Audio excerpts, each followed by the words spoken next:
இந்த வீடியோவில் நம்ம என்ன பார்க்க போறோம்னா, வனவாசம் முடிச்சு வந்த பாண்டவர்கள் தர்மனுடைய தலைமையில என்ன செஞ்சாங்க அப்படின்னும், தர்மன் என்னவெல்லாம் செஞ்சாரு, போர்க்களத்துல இவருடைய பங்கு என்ன அப்படின்னு பார்க்க போறோம். முதல்ல வனவாசம் முடிச்சு வந்த பாண்டவர்கள் அஸ்தினாபுரம் போய் என்ன செஞ்சாங்க அப்படின்னா, பாண்டவர்கள் தாங்கள் தோற்ற நாடு, செல்வம், பதவி எல்லாத்தையுமே தங்களிடம் திருப்பி கொடுக்கும்படி துரியோதனன் கிட்ட கேட்கிறாங்க.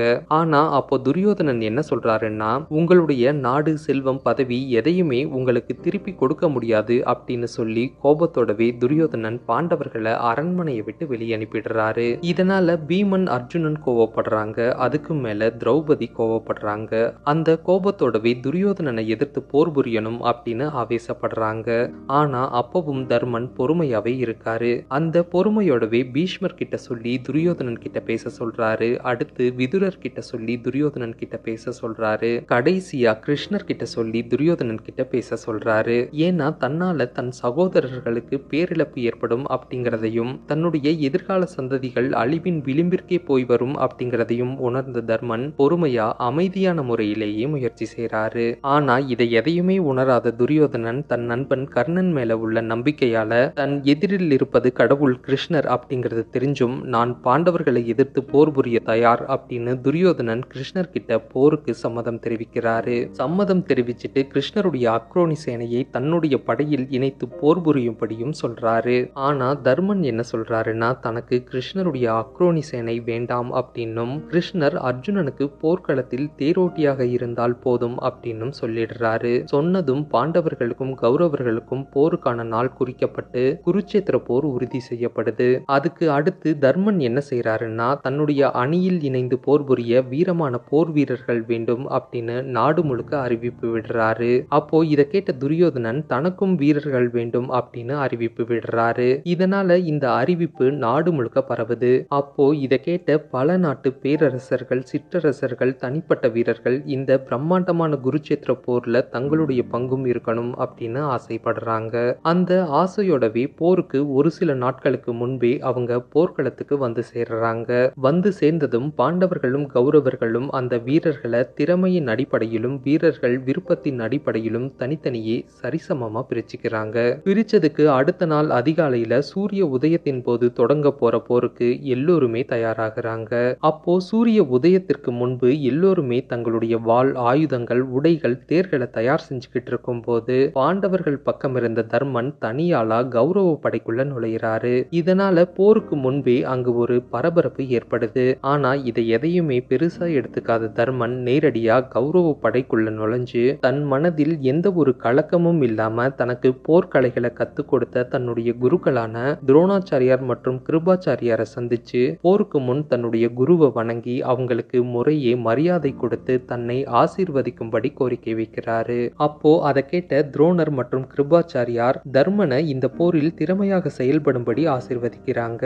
அதுக்கு அடுத்து தர்மன் தன்னுடைய தாத்தா பீஷ்மரையும் மாமா சல்லியனையும் வணங்கி ஆசீர்வாதம் வாங்குறாரு. அப்படி ஆசீர்வாதம் வாங்கினதுக்கு அடுத்து அவர் பாண்டவ படைக்கு திரும்பி தர்மன் தன்னுடைய தேரில் ஏறி நிற்கிறாரு. அப்போ சூரிய உதயமாகி போர் ஆரம்பிக்க ஒரு சில நிமிடங்களே இருக்கும்போது தர்மன் என்ன செய்யறாருன்னா, தயாரா இருக்க பாண்டவ படை மற்றும் கௌரவ படையை பார்த்து, இங்க இன்னும் ஒரு சில நிமிடங்கள்ல பிரம்மாண்டமான குருச்சேத்திர போர் ஆரம்பமாக போகுது. இந்த சமயத்துல உங்க எல்லோருக்குமே நான் ஒரு வாய்ப்பு கொடுக்கிறேன். அதன்படி பாண்டவ படையில் இருக்க எந்த வீரர் வேண்டுமானாலும் கௌரவ படையில் சேர்ந்து போர் புரியலாம். கௌரவ படையில இருக்க எந்த வீரர் வேண்டுமானாலும் பாண்டவ படையில் சேர்ந்து போர் புரியலாம். உங்களுடைய விருப்பப்படி நீங்கள் விரும்பும் படையில் இருந்து போர் புரிய உங்களுக்கு கடைசி வாய்ப்பு கொடுக்கப்படுது. இதனால உங்க மீது எந்த ஒரு நடவடிக்கையும் எடுக்கப்படாது அப்படின்னு சொல்றாரு. சொல்லிட்டு தர்மன் கொஞ்ச நேரம் அமைதியா இருக்காரு. அப்போ பாண்டவர்கள் பக்கம் இருந்த வீரர்கள் துளியும் நகராம அப்படியே இருக்காங்க. ஆனா ரொம்பவே ஆச்சரியமா கௌரவர்கள் பக்கம் இருந்து ஒரே ஒரு தேர் மட்டும் மெல்ல கௌரவ படையை விலக்கி பாண்டவர்கள் பக்கம் நகர தொடங்குது. அப்போ இதை பார்த்து ரொம்பவே கோபப்பட்ட துரியோதனன், யாரது என்னுடைய படையில் இருந்து பாண்டவ படைக்கு கட்சி மாறுவது அப்படின்னு கோபத்தோட கேட்டுக்கிட்டே அந்த தேர் மீது அம்பு எய்த தயாராகிறாரு. அப்போ பீஷ்மர் துரியோதனனை தடுத்து, துரியோதனா, அவன் உன்னுடைய சகோதரன் யுத்சு, அவனை போகவிடு. தான் விரும்பும் படையில் சேர்பவர்கள் மீது எந்த ஒரு நடவடிக்கையும் எடுக்கப்படாது அப்படின்னு தர்மன் வாக்கு கொடுத்துட்டான். அதனால அந்த வீரனை போகவிடு துரியோதனா அப்படின்னு சொல்றாரு. அதனால துரியோதனனும் அவரை பாண்டவ படைக்கு போக விட்டுடுறாரு. அப்போ அணி அணி மாறிக்கிட்டு இருக்க யூத்சு கிட்ட தர்மன் என்ன கேட்கிறாருன்னா, நீ ஏன் கௌரவ படையிலிருந்து எங்களுடைய படையில் சேர்ந்து போர் புரிய ஆசைப்படுற அப்படின்னு கேட்கிறாரு. அதுக்கு யூத்சு தர்மன் கிட்ட என்ன சொல்றாருன்னா, கௌரவர்கள் பக்கம் அதர்மம் அதிகமா இருக்கு, ஆனா பாண்டவர்கள் பக்கம் தர்மம் மட்டுமே இருக்கு. அதனால நான் தர்மத்திற்கு ஆதரவா போர் புரிஞ்சு தர்மத்தை நிலைநாட்ட ஆசைப்படுறேன் அப்படின்னு சொல்றாரு. சொன்னதும் தர்மன் சந்தோஷப்பட்டு யூத்சுவை தன்னுடைய படையில சேர்த்துக்கிறாரு. அதுக்கு அடுத்து சூரிய உதயமாகி பிரம்மாண்டமான குருச்சேத்திர போர் ஆரம்பமாகுது. அதுல தர்மன் தன்னுடைய தேர் செலுத்தும் திறமையாலும் ஈட்டி எறிதல் வாழ்வீச்சினால் ரொம்பவே சிறப்பா செயல்படுறாரு. அந்த சிறப்பான செயல்பாட்டால பல பலம் வாய்ந்த வீரர்களை சுலபமா தோற்கடிக்கிறாரு. அடுத்து துரியோதனனுடைய பல சகோதரர்களையும் தோற்கடிக்கிறாரு. அப்போ முக்கியமா 13வது நாள்ல தர்மன் துரியோதனனை நேருக்கு நேரா சந்திக்கிறாரு. சந்திச்சு தன்னுடைய அபாரமான ஈட்டி எறிதல் மற்றும் வாழ்வீச்சினால துரியோதனனை தோற்கடிச்சிடுறாரு. அதுக்கு அடுத்து 14வது நாள் போர்ல தர்மன் துரோணாச்சாரியரை எதிர்த்து போர் புரிஞ்சு துரோணாச்சாரியருடைய தாக்குதலை சமாளிக்க முடியாம தர்மன் தோத்து போயிடுறாரு. அடுத்து அதே நாள்ல தர்மன் கிருபாச்சாரியாருக்கு எதிராக போர் புரிஞ்சு அவருடைய தாக்குதலையும் சமாளிக்க முடியாம தர்மன் கிருபாச்சாரியாரிடமும் தோத்து போயிடுறாரு. அடுத்து 15வது நாள்ல துரோணாச்சாரியாரை எப்படி வீழ்த்துறது அப்படின்னு கிருஷ்ணரும் அர்ஜுனனும் பேசிக்கிறாங்க. அப்போ அர்ஜுனன் என்ன சொல்றாருன்னா, நம்மளால போர் செஞ்சு துரோணாச்சாரியாரை வீழ்த்த முடியாது, ஆனா அவர் போர் புரியாம அவரே நிறுத்திட்டா அவரை நம்மளால சுலபமா கொல்ல முடியும். அதுக்கான வழி என்னன்னா, அவருடைய மகன் அஸ்வத்தாமன் இறந்துட்டான் அப்படிங்கிற தகவலை பரப்பிவிட்டு அவர் போர் செய்யறத நிறுத்த முடியும் அப்படின்னு சொல்றாரு. அதுக்கு கிருஷ்ணர் என்ன சொல்றாருன்னா, அஸ்வத்தாமன் ஒரு சிரஞ்சீவி, அவனை போர்க்களத்துல வீழ்த்த முடியாது அப்படிங்கிறது துரோணாச்சாரியாருக்கு நல்லாவே தெரியும். அதனால இந்த தகவலை நம்ம சொன்னா அவர் நம்ப மாட்டாரு. ஆனா உங்களுடைய அண்ணன் தர்மன் சொன்னா இந்த தகவலை துரோணாச்சாரியார் கண்டிப்பா நம்புவாரு அப்படின்னு கிருஷ்ணர் சொல்றாரு. அதுக்கு அடுத்து கிருஷ்ணரும் அர்ஜுனனும் தர்மன் கிட்ட போய் அஸ்வத்தாமன் இறந்ததா துரோணாச்சாரியார் கிட்ட சொல்றாங்க. அதுக்கு தர்மன் என்ன சொல்றாருன்னா, கிருஷ்ணா, நான் என் உயிரை கூட விட்டுடுறேன், ஆனா பொய் மட்டும் சொல்ல மாட்டேன் அப்படின்னு சொல்றாரு. அதுக்கு கிருஷ்ணர் என்ன சொல்றாருன்னா, தர்மா, இதே போர்க்களத்துல அஸ்வத்தாமன் அப்படிங்கிற பெயரோட ஒரு யானை இருக்கு, அந்த யானைய பீமன் கொன்னுடுவான். அந்த யானைய கொன்னதுக்கு அப்புறம் அஸ்வத்தாமன் இறந்துட்டான் அப்படிங்கிற தகவலை நாங்க பரப்ப ஆரம்பிக்கிறோம். அப்போ நாங்க சொன்னா இந்த தகவலை துரோணாச்சாரியார் நம்ப மாட்டாரு, ஆனா நீ சொன்னா இந்த தகவலை துரோணாச்சாரியார் கண்டிப்பா நம்புவாரு. இதனால நீ பொய் சொன்னதாவும் ஆகாது அப்படின்னு சொல்றாரு. அதே மாதிரியே அஸ்வத்தாமன் அப்படிங்கிற யானையை கொன்னுட்டு அஸ்வத்தாமன் இறந்துட்டான் அப்படிங்கிற தகவலை போர்க்களம் முழுக்க பரப்புறாங்க. அப்போ இதை கேட்ட துரோணாச்சாரியார் ஒரு நிமிடம் அதிர்ச்சி அடைஞ்சி தாம் போர் செய்யறத நிறுத்திட்டு எதிரில் இருந்த தர்மனை பார்த்து, தர்மா, நீ சொல், அஸ்வத்தாமன் இறந்துட்டானா அப்படின்னு கேட்கிறாரு. அதுக்கு தர்மன் என்ன சொல்றாருன்னா, ஆமா, அஸ்வத்தாமன் இறந்துட்டான் அப்படின்னு சொல்றாரு. அப்போ இதை கேட்ட துரோணாச்சாரியார் போர் செய்யறத நிறுத்திட்டு தான் கையில இருந்த ஆயுதங்களை கீழே போட்டுட்டு தியான நிலைக்கு போயிடுறாரு. அப்படி போனதால துஷ்ட துய்மன் துரோணாச்சாரியாருடைய தலையை வெட்டி துரோணாச்சாரியாரை அங்கேயே கொன்னுடுறாரு. அதுக்கு அடுத்து 16வது நாள் போர்ல கடுமையான கோபத்தோடு வந்த அஸ்வத்தாமன் தர்மனை தோற்கடிச்சிடுறாரு. அடுத்து அதே நாள்ல கர்ணனும் தர்மனை தோற்கடிச்சிடுறாரு. அப்போ இதனால தர்மன் ரொம்பவே வருத்தத்தோடு பயங்கரமா கோபமும் படுறாரு. அதோட இவர் கர்ணன் கிட்ட தோத்ததை பெரும் அவமானமாகவும் நினைக்கிறாரு. அதனால தர்மன் 16வது நாள் போர் முடியும் முன்பே முகாமுக்கு திரும்பிடுறாரு. அடுத்து அந்த 16வது நாள் இறுதியில அபிமன்யு கொல்லப்பட்ட கோபத்தோடும் சோகத்தோடும் முகாமுக்கு வந்த அர்ஜுனனை பார்த்த தர்மன் தன்னுடைய அவமானத்தை மட்டுமே பெரிதாக நினைத்து, அர்ஜுனா, நீ ஏன் இன்னும் கர்ணனை எதிர்த்து போர் புரிஞ்சு கர்ணனை கொல்லாம இருக்க? ஒருவேளை நீ கர்ணனை பார்த்து பயப்படுறியா, இல்ல கர்ணனை எதிர்த்து போர் புரிய அச்சப்படுறியா அப்படின்னு கேட்கிறாரு. அதோட அர்ஜுனனால கர்ணனை கொல்ல முடியாது, அதனால அர்ஜுனனுடைய காண்டிபவில்ல வேறு ஒரு வீரனுக்கு கொடுத்துடலாம் அப்படின்னு தர்மன் கர்ணன் மேல உள்ள கோபத்தை அர்ஜுனன் மீது காட்டி அர்ஜுனனை அவமானப்படுத்துறாரு. அப்போ ஏற்கனவே மகனை இழந்த கோபத்தோடு இருந்த அர்ஜுனன் அண்ணன் தர்மனுடைய அவமானத்தால் ஆத்திரம் அடைந்து மேலும் பல மடங்கு கோபம் அதிகரிச்சு அர்ஜுனன் தர்மனையே கொல்ல முயற்சி செய்யறாரு. இதனால பாண்டவ முகாமில் மிகப்பெரிய சலசலப்பு ஏற்படுது. அப்போ அங்கிருந்த கிருஷ்ணர் இருவரையும் தடுத்து நிறுத்தி தர்மனையும் அர்ஜுனனையும் சமாதானப்படுத்துறாரு. அதனால இருவருமே தங்களுடைய தவறை உணர்ந்து கட்டி அணைத்து சமாதானமாகறாங்க. இந்த எல்லா நிகழ்வுகளும் நிகழ்வுகளாலும் என்ன நடக்குது அப்படின்னா, தர்மன் மூத்தவர்களுக்கு மரியாதை கொடுக்காமல் துரோணாச்சாரியார் மற்றும் கிருபாச்சாரியாருக்கு எதிராக போர் புரிந்தது. தர்மன் கடுமையான சூழ்நிலையில் அர்ஜுனன் மற்றும் கர்ணனிடம் கோபம் கொண்டது. அர்ஜுனனிடம் சுயமரியாதை இழந்தது. துரோணாச்சாரியாரிடம் பொய் கூறியது அப்படின்னு இந்த எல்லா நிகழ்வுகளால தர்மன் பூமாதேவியுடைய மரியாதையை இழந்துடுறாரு. அதனால தர்மனுடைய தேர் பூமியில விழுந்துருது. அதுக்கு அடுத்து 17வது நாள் மற்றும் 18வது நாள்ல தர்மன் கடுமையா போர் புரிகிறாரு. போர் புரிஞ்சு துரியோதனனை கடுமையா காயப்படுத்துறாரு. அப்படி காயப்பட்ட துரியோதனனை பீமன் மேலும் காயப்படுத்தி துரியோதனனை வார்த்தைகளால அவமானப்படுத்துறாரு. அப்போ தர்மன் பீமனுடைய சொற்களால அதிருப்தி அடைஞ்சு தோற்கும் நிலையில் உள்ள ஒருவரை வார்த்தைகளால அவமானப்படுத்தக்கூடாது அப்படின்னு சொல்லி தர்மன் பீமனை போர்க்களத்தை விட்டு வெளியே அனுப்பிடுறாரு. அதுக்கு அடுத்து துரியோதனன் இறந்து பாண்டவர்கள் குருட்சேத்திர போர்ல வெற்றி அடைகிறாங்க. அப்படி வெற்றி அடைஞ்ச பிறகு கர்ணன் தங்களுடைய அண்ணன் அப்படிங்கறத தெரிஞ்சு பாண்டவர்கள் ரொம்பவே வருத்தப்படுறாங்க. அப்போ தர்மன் குந்தி தேவி கிட்ட என்ன கேட்கிறாருன்னா, நீங்க ஏன் கர்ணன் எங்களுடைய அண்ணன் அப்படிங்கறத சொல்லல?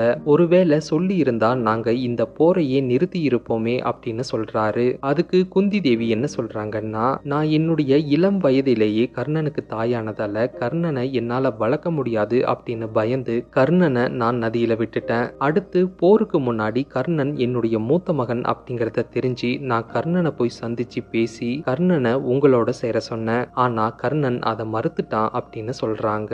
அப்போ இத கேட்ட உடனே தர்மன் தன் தாய் குந்தி தேவி ரகசியம் காத்ததாலதான் நாங்க இவ்வளவு பெரிய இழப்பை சந்திச்சோம் அப்படின்னு தர்மன் எல்லா பெண்களுக்கும் பொதுவான ஒரு சாபத்தை கொடுக்கிறாரு. அது என்னன்னா, இனி பெண்கள் யாரும் எந்த தகவலையும் ரகசியம் காக்க மாட்டாங்க அப்படின்னு சாபம் கொடுக்கிறாரு. அதுக்கு அடுத்து தர்மன் அஸ்தினாபுரத்தின் அரசரா முடிசூடி அஸ்வமேத யாகம் நடத்தி எல்லைகளை அதிகரிச்சு தர்மன் அஸ்தினாபுரத்தை 36 வருடங்களா பேரரசரா ஆட்சி செய்றாரு. அப்போ முன்னாள் அரசரான திருதராஷ்டிரன், அவருடைய மனைவி காந்தாரி, அமைச்சர் விதுரர், பாண்டவர்களின் தாய் குந்தி தேவி இவங்க எல்லோருமே நாட்டை துறந்து காட்டிற்கு சென்று அங்க காட்டிலேயே இறந்து போறாங்க. அப்போ இதை தெரிந்து தர்மன் ரொம்பவே வருத்தப்படுறாரு. அந்த வருத்தத்தோடவே இவரும் ஒரு முடிவு செய்றாரு. அது என்னன்னா, அபிமன்யுவின் மகனான பரீட்சித்தை அஸ்தினாபுரத்தின் அரசரா அறிவிச்சிட்டு பாண்டவர்கள், திரௌபதி எல்லோருமே தங்களுடைய உடைமைகளையும் உறவுகளையும் துறந்து இமயமலைக்கு இறுதி யாத்திரை போறாங்க. அப்போ என்ன நடக்குதுன்னா, பாண்டவர்கள் தாங்கள் வாழ்ந்த பகுதிகளான கிழக்கு, மேற்கு, வடக்கு, தெற்கு அப்படின்னு எல்லா இடங்களையும் கடைசியா ஒரு முறை சுத்தி பார்த்துட்டு அவங்க இமயமலையின் உச்சியான மேருமலையை நோக்கி நடந்து போறாங்க. அப்படி பாண்டவர்களும் திரௌபதியும் நடந்து போகும்போது ஒரு நாயும் சேர்ந்து அவங்களுடனே பயணம் செய்யுது. இப்படி மேருமலையின் அந்த பயணத்தின் போது முதல்ல திரௌபதி இறந்து விழுந்துடுறாங்க. அப்போ பீமன் தர்மன் கிட்ட என்ன சொல்றாருன்னா, அண்ணா, நம்முடைய பத்தினி திரௌபதி இறந்து விழுந்துட்டாங்க, இப்போ என்ன செய்யறது அப்படின்னு கேக்குறாரு. அதுக்கு தர்மன் என்ன சொல்றாருன்னா, திரௌபதி நம்ம 5 பேருக்குமே பத்தினி தான். ஆனா அவங்க நம்ம 5 பேரையும் ஒரே மாதிரி பாவிக்கல. மாறா அர்ஜுனன் மீது அதிக அன்பும் பாசமும் வச்சிருந்தாங்க. அதன் விளைவாதான் அவங்க இறந்து விழுந்துட்டாங்க. அதனால அவங்கள திரும்பி பார்க்காம வந்துரு அப்படின்னு சொல்றாரு. சொன்னதும் பாண்டவர்கள் 5 பேருமே திரும்பி பார்க்காம தங்களுடைய பயணத்தை தொடங்குறாங்க. அடுத்து பாண்டவர்கள்ல கடைசி நபரான சகாதேவன் மயங்கி விழுந்துடுறாரு. அப்போ அதை பார்த்த பீமன், அண்ணா, சகாதேவன் மயங்கி விழுந்துட்டான், அவன் என்ன தவறு செஞ்சான் அப்படின்னு கேட்கிறாரு. அதுக்கு தர்மன் என்ன சொல்றாருன்னா, சகாதேவனுக்கு முக்காலமும் அறியும் சக்தி இருந்தது. அதனால நான் தான் ஞானத்தில் சிறந்தவன் அப்படிங்கிற தலைகணத்தோட இருந்தான். அதனாலதான் அவன் விழுந்துட்டான், நீ திரும்பி பார்க்காம வா அப்படின்னு சொல்றாரு. அடுத்து கொஞ்ச தூரம் போனதும் நகுலன் மயங்கி விழுந்துடுறாரு. அப்போ பீமன் என்ன கேட்கிறாருன்னா, அண்ணா, நகுலனும் மயங்கி விழுந்துட்டான், இவன் என்ன தவறு செஞ்சான் அப்படின்னு கேட்கிறாரு. அதுக்கு தர்மன் என்ன சொல்றாருன்னா, நகுலன் ஆணழகன், அவன் தன் அழகின் மீது கர்வம் கொண்டான், அதனாலதான் அவன் விழுந்துட்டான் அப்படின்னு சொல்றாரு. அடுத்து கொஞ்ச தூரம் போனதும் அர்ஜுனன் விழுந்துடுறாரு. அப்போ பீமன், அண்ணா, இப்போது அர்ஜுனன் விழுந்ததற்கான காரணம் என்ன அப்படின்னு கேட்கிறாரு. அதுக்கு தர்மன் என்ன சொல்றாருன்னா, அர்ஜுனன் தலை சிறந்த வில்லாளன், அதனால் தன்னை வீழ்த்த யாரும் இல்லை என்ற தலைகணத்தோட இருந்தான், அதனாலதான் அவனும் விழுந்துட்டான் அப்படின்னு சொல்றாரு. அடுத்து கொஞ்ச தூரம் நடந்ததும் பீமன், அண்ணா, எனக்கும் மயக்கம் வர மாதிரி இருக்கு, நான் என்ன தவறு செஞ்சேன் அப்படின்னு அப்படின்னு கேட்கிறாரு. அதுக்கு தர்மன் என்ன சொல்றாருன்னா, நீ அதிகம் உணவு உண்டாய், நீ உணவு உண்ணும் போது பிறருடைய தேவையை கருத்தில் கொள்ளவில்லை, அதோடு நீ உன் உடல் வலிமையின் மீது கர்வம் கொண்டாய், அதனாலதான் உனக்கு இந்த நிலைமை அப்படின்னு சொல்றாரு. சொன்னதும் பீமனும் விழுந்துடுறாரு. இப்போ கடைசியா தர்மனும் அந்த நாயும் மட்டும் பயணத்தை தொடங்குறாங்க. அப்போ திடீர்னு வானத்துல இருந்து ஒரு தேர் தர்மனுக்கு முன்னாடி வந்து இறங்குது. அதுல இந்திரன் இருக்காரு. இந்திரன் தர்மன் கிட்ட என்ன சொல்றாருன்னா, தர்மா நீ தேரில் ஏறு, இப்போ நம்ம சொர்க்கத்துக்கு போலாம் அப்படின்னு சொல்றாரு. அதுக்கு தர்மன் என்ன சொல்றாருன்னா, நான் என்னுடைய சகோதரர்கள் மற்றும் மனைவியுடன் தான் இந்த பயணத்தை தொடங்கினேன், அவங்க வர வழியிலேயே இறந்துட்டாங்க, அதனால அவங்க இல்லாம நான் மட்டும் சொர்க்கத்துக்கு வர எனக்கு விருப்பம் இல்ல, அதனால நான் சொர்க்கத்துக்கு வரல அப்படின்னு சொல்றாரு. அப்போ இந்திரன் என்ன சொல்றாருன்னா, தர்மா உன்னுடைய மனைவி மற்றும் சகோதரர்கள் எல்லோருமே இறந்து சொர்க்கத்துக்கு போயிட்டாங்க, நீ இறக்காமல் இந்த உடலோட சொர்க்கத்துக்கு வரலாம், வா வந்து தேரில் ஏறு அப்படின்னு சொல்றாரு. அதுக்கு தர்மன் என்ன சொல்றாருன்னா, சரி நான் என்ன நம்பி வந்த இந்த நாயுடனே சொர்க்கத்துக்கு வரேன் அப்படின்னு சொல்றாரு. அதுக்கு இந்திரன் என்ன சொல்றாருன்னா, தர்மா உனக்கு மட்டும்தான் உடலோடு சொர்க்கத்துக்கு செல்ல அனுமதி, இந்த நாய்க்கு அனுமதி இல்லை அப்படின்னு சொல்றாரு. அதுக்கு தர்மன் என்ன சொல்றாருன்னா, நான் இந்த நாயுடன் சொர்க்கத்துக்கு வந்தா வரேன், இல்லன்னா எனக்கு சொர்க்கம் வேண்டாம் அப்படின்னு சொல்றாரு. அதுக்கு இந்திரன் என்ன சொல்றாருன்னா, தர்மா உன்னுடைய மனைவி மற்றும் சகோதரர்கள் இறந்து விழுந்த போது நீ அவங்கள திரும்பி பார்க்காம கூட வந்த, ஆனா இப்போ ஏன் இந்த நாய்க்காக அடம் பிடிக்கிற அப்படின்னு கேட்கிறாரு. அதுக்கு தர்மன் என்ன சொல்றாருன்னா, என்னுடைய மனைவி மற்றும் சகோதரர்கள் உயிரோட இருக்கும்போது அவங்கள நான் ரொம்ப நல்லாவே பார்த்துக்கிட்டேன், இப்போ வர வழியில அவங்க இறந்துட்டாங்க, அதனால நான் அவங்கள விட்டுட்டு வந்தேன், அதோட இந்த நாய் இப்போ உயிரோட இருக்கு, இது என்ன நம்பி வந்திருக்கு, அதனால நான் இந்த நாயோட சொர்க்கத்துக்கு வந்தா வரேன், இல்லன்னா எனக்கு சொர்க்கமே வேண்டாம் அப்படின்னு சொல்றாரு. அப்போ அந்த நாய் தர்மதேவனாக மாறி, மகனே இது நான் உனக்கு வைத்த இரண்டாவது சோதனை, இந்த முறை நீ அனைத்து உயிர்களும் சமம் அப்படிங்கறத நிரூபிச்சிட்ட, இப்போ நீ சந்தோஷமா சொர்க்கத்துக்கு வரலாம் அப்படின்னு சொல்லி இந்திரன் தர்மதேவன் இருவருமே தர்மனை சொர்க்கத்துக்கு கூட்டிட்டு போறாங்க. அப்போ அங்க சொர்க்கத்துக்கு போன தர்மன் முதல்ல தன்னுடைய சகோதரர்கள் மற்றும் மனைவிய தேடுறாரு. அப்போ அங்க யாரையுமே காணல, ஆனா சொர்க்கத்துல துரியோதனன் மட்டும் சந்தோஷமா இருக்காரு. அப்போ அதை பார்த்த தர்மன் ரொம்பவே அதிர்ச்சி அடைகிறாரு. அந்த அதிர்ச்சியோடவே துரியோதனன் எப்படி சொர்க்கம் வந்தான் அப்படின்னு சொர்க்க உதவியாளர் கிட்ட கேட்கிறாரு. அதுக்கு சொர்க்க உதவியாளர் என்ன சொல்றாருன்னா, துரியோதனன் உங்களுக்கு மட்டுமே எதிரானவர், மற்றபடி மக்கள் விரும்பும் அரசராகவும் நல்ல மகனாகவும் நல்ல கணவராகவும் நட்புக்கு உதாரணமாகவும் வாழ்ந்தார், அதோடு நேர்மையான வீரராக அறவழியில் போரிட்டார், அதனால் துரியோதனன் சொர்க்கம் வந்தார் அப்படின்னு சொல்றாரு. அப்போ இதை ஏத்துக்க முடியாத தர்மர், இவன் இருக்கும் இடத்தில் நான் இருக்க விரும்பவில்லை, அதனால் என்னை என்னுடைய சகோதரர்கள் இருக்கும் இடத்திற்கு அழைத்து செல்லுங்கள் அப்படின்னு சொல்றாரு. அப்போ அதை கேட்ட உதவியாளர் தர்மனை மோசமான இடம் போல இருக்கும் நரகத்துக்கு கூட்டிட்டு போறாரு. அப்போ நரகத்துக்கு போனதும் தர்மன் நரகத்துல இருக்க தன்னுடைய சகோதரர்கள் மற்றும் மனைவியை பார்க்கறாரு. பார்த்ததும் பயங்கரமா வருத்தப்படுறாரு. நன்மைகள் செய்த என்னுடைய சகோதரர்கள் மற்றும் மனைவிக்கு ஏன் நரகம், தீமைகள் செய்த துரியோதனனுக்கு ஏன் சொர்க்கம் அப்படின்னு வருத்தப்படுறாரு. வருத்தத்தோடவே துரியோதனன் இருக்கும் சொர்க்கம் எனக்கு வேண்டாம், என்னுடைய சகோதரர்கள் இருக்கும் நரகம் எனக்கு போதும், நான் இங்கேயே இருந்து விடுகிறேன் அப்படின்னு சொல்றாரு. சொன்னதும் அங்க தர்மதேவனும் இந்திரனும் வராங்க. அவங்க வந்ததும் நரகம் போல இருந்த அந்த இடம் சொர்க்கமாக மாறுது. அப்போ அங்க வந்த தர்மதேவன் என்ன சொல்றாருன்னா, மகனே சொர்க்கம் செல்பவர்கள் நரகத்தை ஒரு முறை பார்க்க வேண்டும், நரகம் செல்பவர்கள் சொர்க்கத்தை ஒரு முறை பார்க்க வேண்டும், அதற்காகவே இந்த சோதனை, இனி நீங்கள் அனைவரும் நிம்மதியாக சொர்க்கத்தில் வாழலாம் அப்படின்னு சொல்லி தர்மதேவன் தர்மருக்கும் பாண்டவர்களுக்கும் திரௌபதிக்கும் சொர்க்கத்தை உறுதி செஞ்சுட்டு போறாரு. இப்போ தர்மனுடைய முழு கதை பார்த்ததுக்கு அப்புறம் உங்களோட பார்வையில தர்மர் எப்படி தெரிகிறாரு, நல்லவரா கெட்டவரா இல்ல கோபக்காரரா சுயநலவாதியா அப்படின்னு உங்களோட கருத்தை கமெண்ட்ல சொல்லுங்க. உங்களுக்கு இந்த வீடியோ பிடிச்சிருந்தா லைக் பண்ணி ஷேர் பண்ணி சப்போர்ட் பண்ணுங்க. இந்த மாதிரி இன்னும் நிறைய வீடியோஸ் பார்க்க நம்ம சேனலை சப்ஸ்கிரைப் பண்ணுங்க. தேங்க்யூ.